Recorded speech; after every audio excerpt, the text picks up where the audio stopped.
Ini Pak Budi, Kepala Sekolah SMA 1 Kota Megah.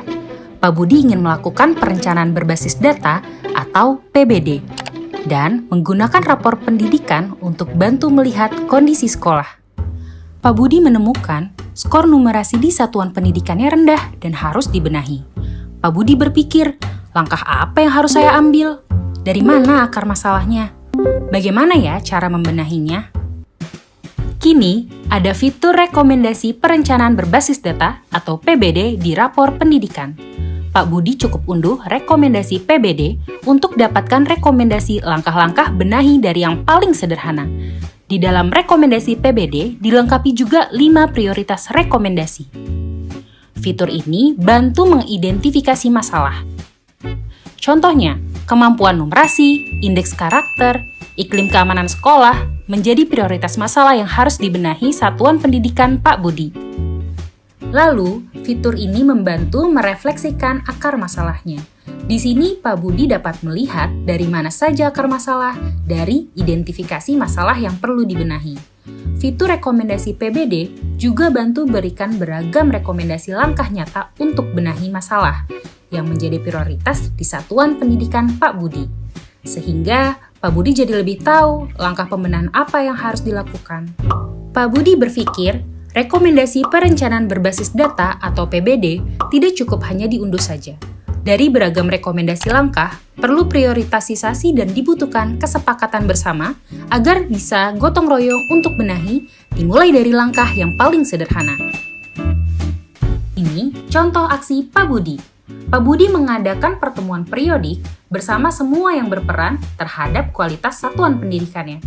Tidak lupa, Pak Budi mencetak seluruh rekomendasi termasuk 5 prioritas rekomendasi. Bersama pendidik, tenaga kependidikan dan komite sekolah, Pak Budi mengevaluasi kembali dan pilih langkah sederhana yang bisa dilakukan bersama sesuai kebutuhan pembenahan satuan pendidikan, sumber daya, dan anggaran. Hasil kesepakatan didokumentasikan dalam tabel yang berisi deskripsi kegiatan dan sumbernya. Jika dibutuhkan anggaran, dapat memasukkan kode kegiatan yang relevan ke dalam RKAS. Contohnya, semua pemangku kepentingan di Satuan Pendidikan Pak Budi sepakat memulai pembenahan dari kemampuan numerasi.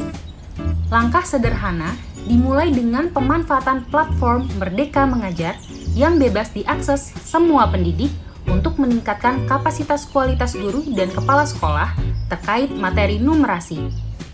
Para pendidik dapat mengadakan sesi bersama, misalnya setiap Rabu setelah kegiatan mengajar. Agendanya menonton dan mendiskusikan video inspirasi dalam platform Merdeka Mengajar tentang metode pembelajaran numerasi.